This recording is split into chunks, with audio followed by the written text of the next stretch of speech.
Your brain likes questions to be answered and things to be done. Why not give your brain what it likes?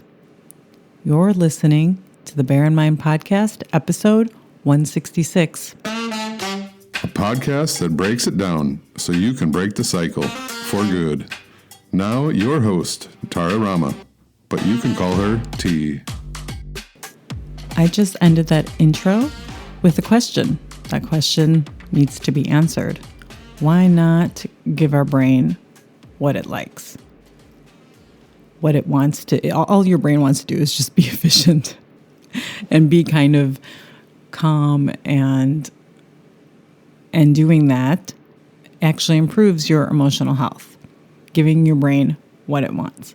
So the questions that go unanswered, the best way to show you that that's what your brain wants is before people could read and write or anything like that, and language was established in human beings, we told stories.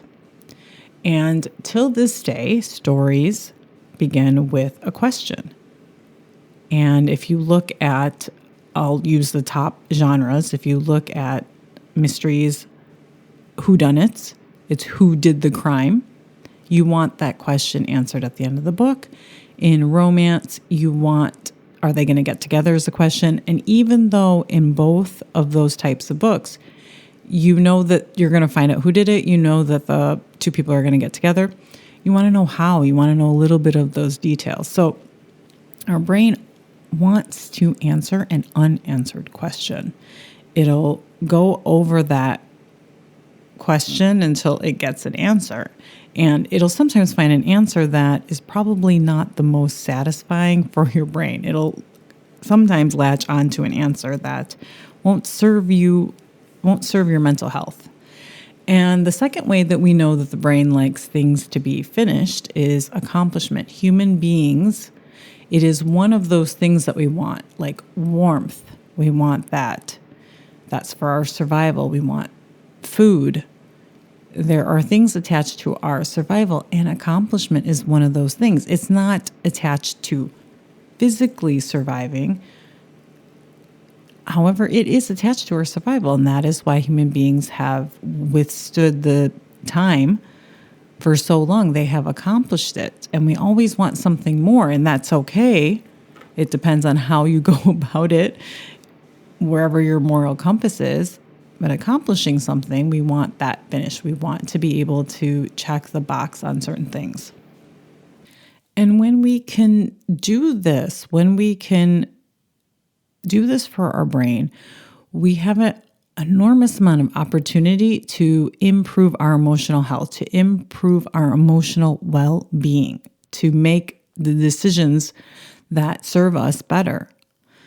And so the way to do this is notice when you ask yourself a question. And I'm going to give you an example. So in case you're like, what do you mean I ask myself a question? We ask ourselves a lot of questions. Why does he act like that? That is a very common question. Why does somebody behave this way? We want to know. Why are they like that? That's maybe how it comes up in our head. Why is he doing that? Answer that question. Why do you think? It doesn't mean it's the truth. It doesn't mean that's the reason. But use your brain to answer that question. So I asked myself that question when it came to certain things that my partner does that I don't understand. Why doesn't he pick up after himself?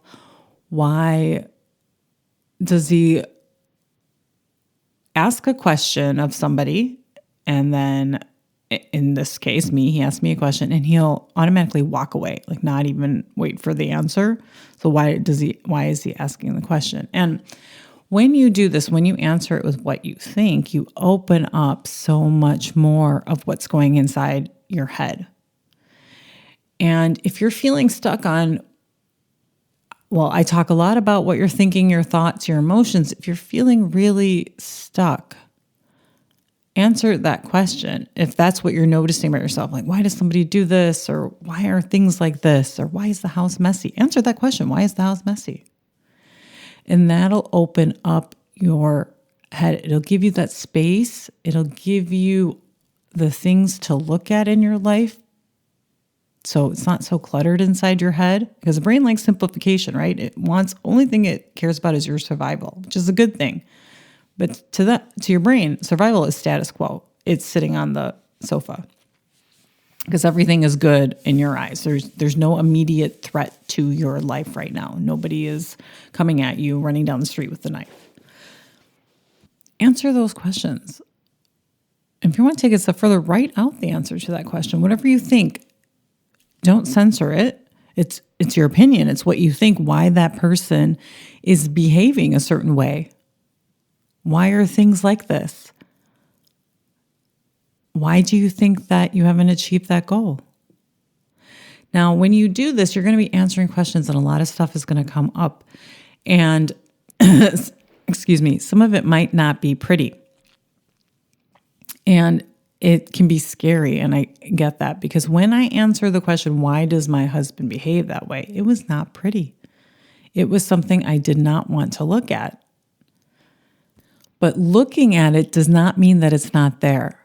Becoming aware of something does not mean that you have all of a sudden created some negative thoughts about somebody else. So a lot of things came up. I had a lot of negative thoughts about my partner that came up, and that was not pretty. All that's happening is it's bringing up stuff that is already in your brain. So it isn't that you're creating this by answering that question. When you answer it, it's giving your brain an opportunity to vent, to say, hey, this is what's already been there in my subconscious, running in the back of my mind, and now I'm aware of it. And I've talked about this before, and you'll notice any self-help book, anything that you read is often about self-awareness, being aware of that stuff, and how much of our lives we spend trying to hide it, push it down. And answering that question will bring it up. The other way to answer things when you're not sure is I often add a preposition to things. I can't stand her because, so I'll add the because. I can't stand her because, and then you can also find answers. So finishing sentence that way, adding a preposition to it. I'm angry at, or I'm angry about. That is how I try to get at some of those things that are hiding in the closet, the skeletons in the closet, and bringing it to my awareness. And yes, it is not maybe something we want to look at. Not wanting to look at it does not equate to, that doesn't mean it's not there affecting your life, affecting your emotional health, your emotional well-being. And our brain likes things finished. So there was this moment where I started to realize how much stuff was sitting undone. It's little things like canceling this Kindle account, canceling the subscription, changing the light on my bike because it's gotten darker out. Some of those things that changing the light bulb, all of those little things, mailing those cards, mailing that birthday card, getting that stuff done. It's sitting there in the back of your head. Oh, I need to get this done. Oh, I need to get this done. And finding that space to get those things done that you want to get done, that you genuinely want to get done. And even changing the light bulb, you want to get that done. Even if you think you need to get it done, you want that light bulb changed so that you can see when it's dark outside. That's why you want it. It's not necessarily that you need it. That's why you want it. You can light a candle and solve your light problem, but you want to be able to hit a button and get light when it's dark outside. So you want to change that. So all the things that you want to do that sit in the back of your head, your brain is fussing over it. Just like it's fussing over those unanswered questions, it's also fussing around it, and you're not aware of it, of all those little tasks. I need to get back on that email. I need to get back to that text. I'm one of those people that will answer a text right away. As soon as I see it, I'll answer it. Are you available to go out for coffee? I will look at my calendar and answer it right away. Now, the way I don't let that disrupt my whole life is I schedule time to answer emails and texts, and then I get all of those stuff done. So it's not that I'm doing it in the middle of other things. Those things are in the back of your mind running. Oh, I need to get this. I need to buy a new pair of shoes. Water keeps leaking into it. These are all things I need to get done, by the way. I'm listing them out. They're all in my calendar, ready to be done. And sometimes it gets too much, or I take a sheet of paper and I write all the little things, everything. There's a sweater I love. It has a big hole. I need to get it to alter. That's on my list. I write them out and I schedule each of those things over time. And it's in my calendar and it's out of my head. I know that it's in my calendar to bring that sweater to get it altered next week. It's in there to do it already. And so I'm not thinking about it because I know it's in my calendar, and then I'm going to go honor my calendar.